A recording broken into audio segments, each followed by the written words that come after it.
Welcome back everyone. Today, we're continuing with the next part of this series, called What If Goku Remembered the Saiyans? My name is Ash. Please, for me, drop a like and subscribe to the page. Also leave your comments down below. With that, let's begin. Cell hovered above the battlefield, his wings twitching as he stared Vegeta down. His green, insect-like body gleamed under the sun, his sharp tail swaying behind him. Despite his confident smirk, there was an air of honesty in his voice. "You're right," Cell admitted, his eerie tone carrying through the wind. "In this form, I cannot defeat you, but if you truly want a challenge, then allow me to complete my evolution. Let me find the last android and absorb him. Then, you'll have the chance to test your strength against something truly perfect." Vegeta folded his arms over his chest, scoffing as his golden hair flickered with energy. "Fine, do it," he said, his voice laced with arrogance. "Absorb your android. It's not like it'll make a difference. You'll still be nothing compared to me." Cell grinned, his red eyes flashing with amusement. "Oh, you'll regret those words, Prince of all Saiyan." Trunks clenched his fists, his heart pounding as he slammed his knuckles into 21's face. The impact sent the android hurtling through the sky, away from the ruined city below. Without wasting a second, Trunks thrust his hands to his side, blue energy swirling between his palms. Kamehameha! The beam roared forward, a pillar of destructive energy ripping through the sky toward its target. The attack struck without resistance, but before Trunks could celebrate, the light suddenly flickered and vanished, absorbed entirely. A deep, sinister chuckle echoed in the air. "You never learn, do you?" Zarbon sneered, his golden bronze skin shimmering in the light. He raised a hand, palm glowing with stolen energy. "Let's see how you like it." In a flash, the beam was hurled back at Trunks, screaming toward him with devastating speed. "If you dodge this," Zarbon taunted, his lips curling into a wicked grin, "then say goodbye to your precious Earth." Trunks had no choice. He raised his arms, bracing himself as the energy engulfed him. Every muscle in his body burned as he fought to hold back the attack. How is this monster so strong? Before he could think of a counter, a sudden blur appeared behind Zarbon. Boom! Piccolo struck with a fierce right hook to the back of the android's skull. The impact was solid, but Zarbon barely flinched. Instead, he casually raised his other hand and unleashed a second energy blast, straight into Piccolo's face. The Namekian barely had time to react. He twisted his body, narrowly escaping the blast, but the explosion sent him spiraling backward. He gritted his teeth. He couldn't help Trunks like this. Meanwhile, Trunks groaned, his hands trembling as he pushed against the returning Kamehameha. His arms ached, his energy draining fast. He couldn't move, couldn't dodge. If he did, the Earth would be reduced to space dust. "I have to stop it." With one final effort, Trunks summoned every last ounce of his strength, his aura flickering as he forced the beam upward. Slowly, inch by inch, he pushed it back. But just before he could redirect the blast completely, boom! The energy exploded.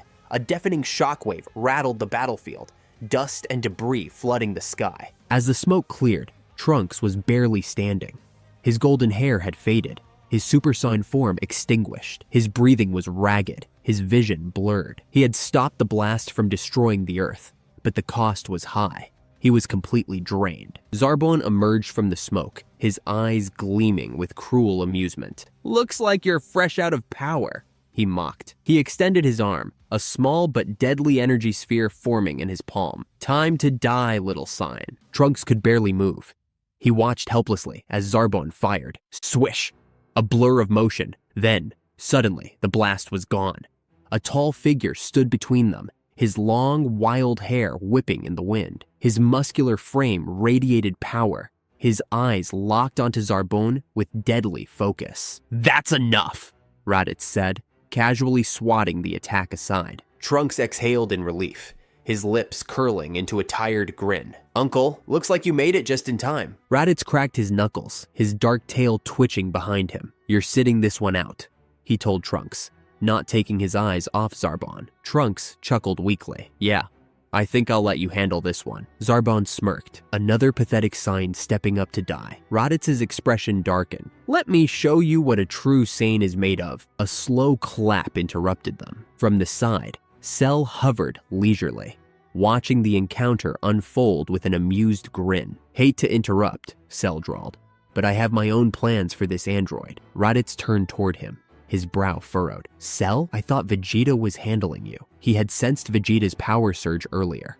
far greater than even Cell's. There was no way the Saiyan Prince should have allowed Cell to escape. Cell chuckled, folding his arms. We have an arrangement, he said with a smirk. I'm going to become perfect. Then I'll give him his rematch. Raditz's expression hardened. His sharp black eyes locked onto Cell, his body tensing as he flared his energy. The ground beneath him cracked from the sheer force of his power. I won't let you do that, Raditz growled, his voice laced with defiance. Without hesitation, he shot forward, vanishing from sight with incredible speed. But Cell was faster. With a simple flick of his wrist, the bio-android backhanded Raditz with bone-crushing force. The impact sent the long-haired Saiyan spiraling backward, slamming through the rocky terrain. Cell ignored him, his focus shifting toward 21. The monstrous android attempted to escape, but Cell was already on him. Boom! A knee crashed into Zarbon's gut, folding him in half. A sharp gasp escaped his lips as saliva flew from his mouth. His eyes widened in agony as the sheer force of the strike paralyzed his body. Before he could react, Cell clasped both hands together and hammered them down on Zarbon's skull. Crack! The android was driven into the ground like a meteor, an explosion of rock and dust erupting from the impact. His once massive, monstrous form flickered, shrinking back into his normal state. He struggled to push himself up, his fingers clawing at the ground. But it was already too late. With terrifying speed, Cell's tail shot forward, wrapping around his prey like a serpent constricting its victim. Zarbon barely had time to scream before his body was consumed, absorbed entirely into Cell's being. Then, silence. A violent surge of energy erupted from Cell's core, sending shockwaves rippling across the battlefield. His body began to morph. His whitish skin darkened into a blue hue, while his green exoskeleton shifted into a pristine, bone-white armor. His form became leaner, more refined, but his power skyrocketed beyond anything felt before. The very air around them trembled. Cell had achieved perfection. Vegeta watched in stunned silence. The sheer pressure of Cell's power had left him momentarily speechless. His mind screamed at him to act, to stop this before it was too late, but his body refused to move. Cell turned, his piercing gaze locking onto the Saiyan Prince. A smirk tugged at the corners of his lips. Well, Cell taunted, go on, Vegeta, take your best shot. Vegeta clenched his fists, his pride flaring as his aura roared to life. Lightning crackled around his muscular frame as he ascended into his Ultra Super Saiyan form. His golden hair stood on end, his muscles bulging unnaturally from the immense power coursing through his veins. Without hesitation, he launched himself at Cell, his speed tearing through the air like a missile. Boom! Boom! Boom! A relentless barrage of kicks and punches rained down on Cell, each strike strong enough to shatter mountains. Vegeta gave everything he had, his attacks precise, ferocious, fueled by years of warrior instinct. But Cell dodged effortlessly. Vegeta's fists swung through empty air as Cell weaved between his attacks with unnatural grace, his smirk never fading. Every missed strike only fueled Vegeta's frustration. He roared in fury, increasing the speed and intensity of his assault. But no matter what he did, Cell remained untouchable. Why won't you die? Vegeta bellowed, his voice filled with frustration and desperation. Cell sighed. You're pathetic, he muttered. With a single effortless backhand, Cell sent Vegeta flying. The Saiyan Prince skidded across the ground, his bulky form bouncing against the rocky terrain, before he finally came to a stop. He groaned, struggling to rise, his entire body aching from the impact. Cell hovered above him, his arms crossed. Anyone can bulk up their muscles to gain power, he said, but what good is raw strength when it slows you down? This form of yours is nothing but an illusion of power. Vegeta's breathing was heavy, his golden aura flickered, and then, with a deep exhale, he powered down, allowing his Ultra Super Saiyan form to fade. His hair returned to black, his muscles deflating as he stood before his enemy, defeated. You're right, Vegeta admitted, his voice low but firm. I am no match for you. He lifted his gaze, his expression unreadable. Do what you wish with me. Cell tilted his head, intrigued. Well, this is a surprise, he mused. The mighty Saiyan Prince, admitting defeat.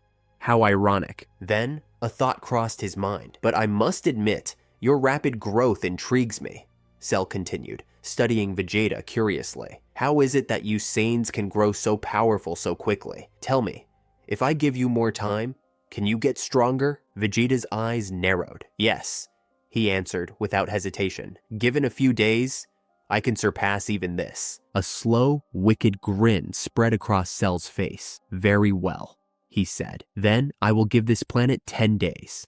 In 10 days, I will hold a martial arts tournament, the Cell Games. His voice carried through the wind, as if announcing it to the world itself. If you win, the Earth survives, Cell explained. If not, well, you get the idea. His gaze shifted toward Raditz, Trunks, and Piccolo. This invitation extends to all of you as well. Any warrior who wishes to test their strength against perfection is welcome. Vegeta smirked, his arrogance returning. Fine, just tell me where. Cell chuckled. Keep an eye on your television, he said. I'll let you know. And with that, Cell vanished. Atop the lookout, Bulma was hard at work, her fingers expertly maneuvering through the circuits of Android 16. She wiped a bead of sweat from her brow, focusing intently on the repairs. Then, a small beep echoed from her wristwatch. She paused, glancing at the device. It's time for Kakarot and Bardock to come out of the hyperbolic time chamber, she muttered to herself. It had been hours since the battle with Cell. The world was in chaos, but at least, for now, things were stable. A small part of her felt relieved. After 2 years of training in that chamber, Kakarot would surely have the power to stop Cell. A sudden presence appeared behind her. Hey, baby, a familiar voice teased, followed by 2 hands gently covering her eyes. Guess who? Bulma smiled. Kakarot, she answered. But shouldn't you still be in the chamber? She turned around, and there he was, still in his Super Saiyan form, yet completely at ease. Unlike before, his aura didn't rage wildly. Instead, it felt controlled, balanced. I learned instant transmission, Kakarot explained with a grin. He pulled her close, pressing his lips to hers. I've missed you. Bulma was taken aback for a moment, but quickly melted into the kiss. When she pulled back, her sharp blue eyes studied him. So, I take it the training went well? Kakarot chuckled. Yeah, we shouldn't have any problems now. Her smile faltered. Cell absorbed all the androids. I know, Kakarot said. I read your mind and filled myself in. He scratched the back of his head sheepishly. Sorry for intruding. Bulma rolled her eyes, but smirked. It's fine, darling. I have no secrets from you. A groan interrupted them. Are you two done being disgusting? Bardock muttered as he approached. Not even close, Kakarot grinned. But we'll fill you in first. We've got 10 days before the tournament. Bardock raised an eyebrow. Tournament? Yep, Kakarot said. Cell's challenge. 10 days from now, we fight. Bardock smirked. Sounds fun. Yeah, Kakarot agreed, his grin widening. Bulma folded her arms.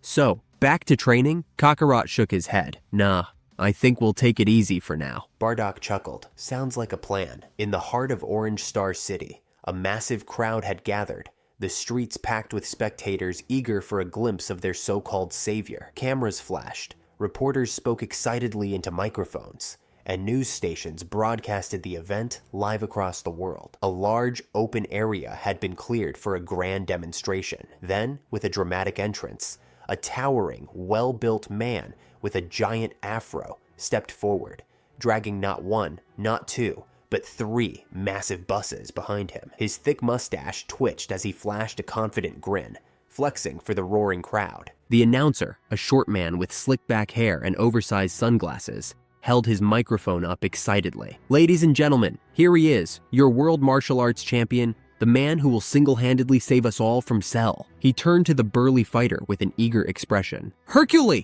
what do you have to say to your fans? What are you going to do to Cell? The so-called champion puffed out his chest and let out a deep, exaggerated laugh. Then, with a loud grunt, he cocked back his fist. Boom! His punch obliterated the side of one of the buses, sending shards of metal scattering across the pavement. The audience erupted into cheers, people waving signs with his name and chanting, Hercule! Hercule! I'll crush him! Hercule bellowed, his voice booming over the crowd.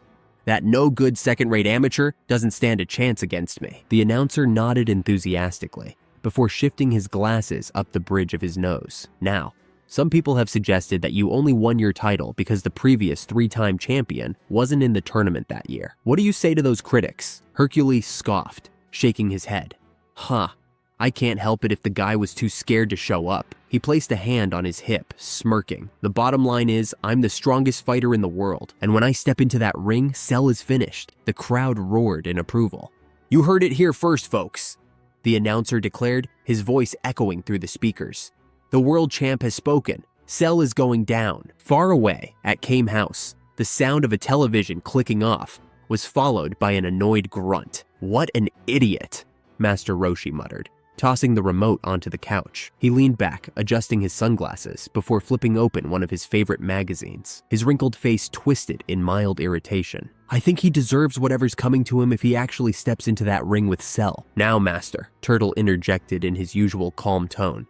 You know you shouldn't say things like that. Roshi sighed. Yeah, I know. But sometimes you just gotta make an exception. I'd second that, Krillin muttered, arms crossed as he leaned against the wall. Me too, Yamcha added with a dry chuckle. Turtle turned to them with a concerned look. Shouldn't you two be training? Krillin exhaled heavily. We already spent 2 days in the hyperbolic time chamber, he admitted. Even with fusion, I don't think we'd be enough to take Cell down. Yeah, and I don't even think fusion is allowed in a tournament anyway, Yamcha said, shaking his head. We have gotten a lot stronger, but not nearly strong enough. His tone darkened. We're not even on Vegeta's level. And if he couldn't do anything to Cell, what chance do we really have? A heavy silence hung over them for a moment. I just hope Kakarot can pull it off, Roshi finally said, his voice softer. Krillin nodded. He seems confident enough, but honestly, I can't even tell how strong he and Bardock are right now. He rubbed the back of his head, frowning. They've been suppressing their power so much, it's almost like they don't exist. Roshi leaned back with a small smile. Kakarot's always got a plan. He hasn't let us down yet. Back at Capsule Corporation, Bardock leaned against the wall, arms crossed, watching the TV screen with an unimpressed expression. The clip of Hercules' dramatic entrance replayed, the champion's over-the-top confidence filling the room. What a joke, Bardock muttered, shaking his head. He had to admit, for human standards, the guy was strong. But in the grand scheme of things, against Cell, the man didn't stand a chance. I really wish you guys had fought in the last tournament, Bulma said, exhaling as she set the remote down. Kakarot, who was sitting beside her with his arms wrapped around her waist, chuckled. We were kinda busy, he said with a grin. I think it happened while we were on Namek. Bulma rolled her eyes, but smiled. Yeah, I know, darling. She leaned in, pressing a quick kiss to his lips before frowning. But I really don't like the way that guy talks about you. Kakarot smirked. He's not worth it, Bulma. I don't have anything to prove, Bardock scoffed. Oh, I think his strength will show soon enough, he said, smirking, right around the time he steps into the ring with Cell. Kakarot shot him a glare, half laughing. That's not funny, Dad, he scolded. Yeah, the guy's a pompous ass, but he doesn't deserve to die. Bardock shrugged. We can always wish him back with the rest of the people Cell's killed. Kakarot sighed. Well, I guess he can get what's coming to him then. The air was heavy with anticipation. At the designated Cell Games arena, news crews surrounded the ring, their cameras rolling, broadcasting the event worldwide. A tall announcer with dark black hair and glasses stood in front of the crowd, holding his microphone up to his lips. Ladies and gentlemen, he declared, his voice echoing across the battlefield. This is Jay Firecracker, reporting live from the Cell Games. The world champion, Hercule Satan, is expected to arrive at any moment. The murmuring of the crowd was interrupted by the distant roar of an approaching engine. All eyes turned as a sleek, black limousine rolled up to the arena, its polished exterior gleaming under the sun. The moment the doors opened, Hercule Satan stepped out. Dressed in his signature red jai, the self-proclaimed world champ flashed his trademark victory sign, a massive grin plastered across his face. He waved to the crowd, flexing his biceps as he strutted toward the ring. Jay Firecracker rushed forward, shoving the microphone toward him. Mr. Satan, he called. What are your thoughts on the fight ahead? Hercules smirked, cracking his knuckles. I'm gonna crush that second-rate amateur, he declared confidently. Cell doesn't stand a chance against me. The audience erupted into cheers. Jay Firecracker turned back to the camera, adjusting his glasses. Well, you heard it, ladies and gentlemen. Hercule is already declaring victory against the monstrous Cell. Just then, whoom!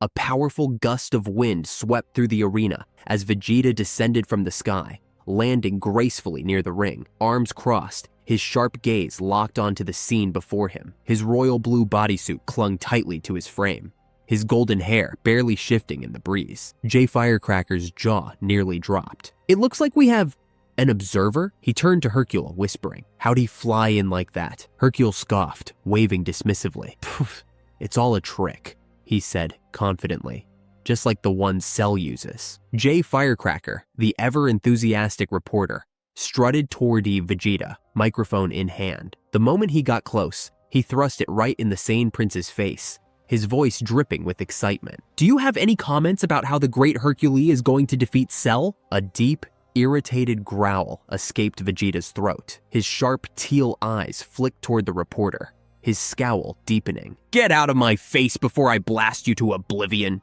Vegeta snarled. Firecracker immediately stumbled back, paling, as he realized he might have pushed the wrong person. The camera crew hesitated, unsure if they should continue filming, but the tension was broken when Vegeta simply scoffed and turned away, crossing his arms once more. High above the earth, 4 figures soared through the sky, their powerful auras leaving golden trails behind them. Kakarot, Raditz, Bardock, and Trunks flew in unison, their expressions focused as they approached the battlefield. As they neared the designated arena for the Cell games, they spotted familiar faces waiting for them below. Tien, Yamcha, Krillin, and Chiaotzu stood at the edge of the battlefield, their gazes shifting upward as the group descended. "Glad you could make it," Kakarot said, his usual cheerful tone present, despite the impending battle. "We're not here to fight Cell one-on-one," Tien stated firmly, his arms crossed. "But if things go south, we'll step in and do whatever we can to stop him." Raditz gave him a small nod of approval. "That's all we can ask,"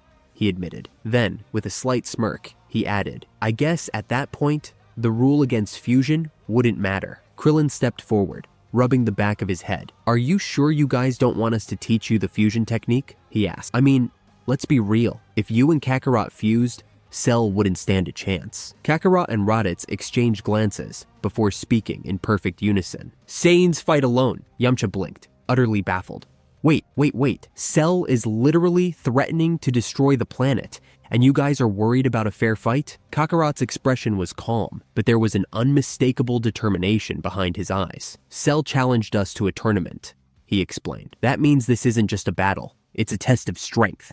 It wouldn't be honorable to gang up on him or use fusion." Bardock let out a small chuckle, resting a hand on his hip. "Besides, guys," he said, smirking, "we'll be fine." Krillin sighed, crossing his arms. "I really hope you're right." Trunks glanced toward the battlefield. "Let's go," he said. With that, the warriors turned and flew toward the arena, their auras blazing as they approached the showdown of a lifetime. A powerful gust of wind swept through the area as Android 16 landed just outside the arena. The massive, red-haired android stood tall, his mechanical frame looming over the scene. Cell's lips curled into an amused smirk as he eyed the newcomer. Well, the bio-android mused.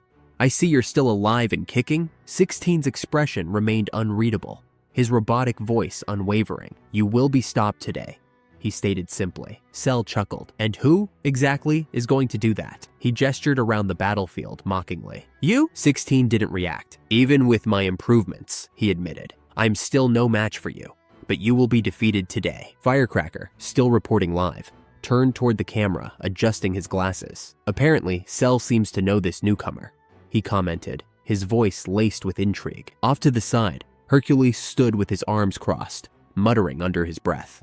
"It's all a trick," he grumbled. Before the self-proclaimed champion could continue his rambling, a sudden gust of wind signaled the arrival of even more fighters. One by one, the Z-Warriors landed just outside the ring. Kakarot touched down first, his expression serious, but not without his usual confidence. Raditz and Bardock followed, their long hair swaying in the breeze, while Trunks landed beside them, his gaze locked onto Cell. Cell's smirk widened. "Ah, Kakarot," he mused.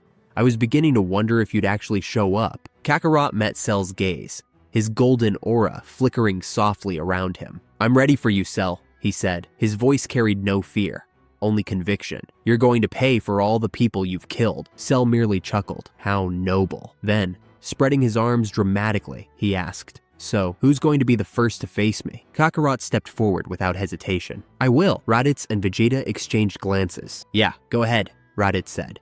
Vegeta smirked. "Sure, We all know it'll be me who ends up defeating Cell, so it doesn't really matter. Before Kakarot could step into the ring, Jay Firecracker suddenly appeared beside him, shoving his microphone in his face. "Excuse me," he interrupted. "Do you actually intend to fight Cell?" Kakarot gave a simple nod. "Yes, I'm going first." Firecracker gasped, shaking his head dramatically. The insolence! We all know that the great world champion Hercule is going to take down Cell. He is going first. Krillin groaned, rubbing his forehead. "This dumbass," he muttered. He couldn't even beat a fly. Firecracker ignored the remark. "Wait," he said, turning back to Kakarot. "You were the former champion before Hercule, weren't you?" Kakarot nodded. "Yeah, I was the world champion 3 times, starting from when I was a kid." Firecracker's eyes narrowed with curiosity. "So, why didn't you participate in the last tournament? Was it because you were afraid of Hercule?" Kakarot chuckled. "Nah, my friends and I had other things to take care of at the time." The reporter glanced around,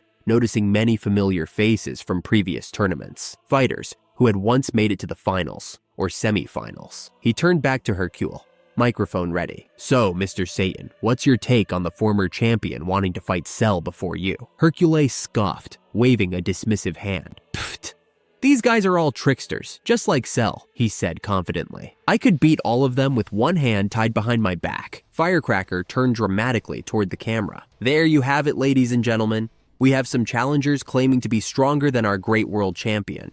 But personally, I think they were just too scared to face him before. But now, it's time for the main event." Bardock leaned toward Kakarot, whispering, "I don't think we're going to convince them." Yamcha folded his arms. "He deserves what he gets. We can always wish him back," Tien added casually, "even if he dies." Kakarot sighed, shaking his head. "I guess we'll have to let him humiliate himself first, before we get started." At that moment, Hercule stepped up, puffing out his chest. "You're going down, Cell," he roared, striking a dramatic martial arts stance. Before he could even enter the ring, whir!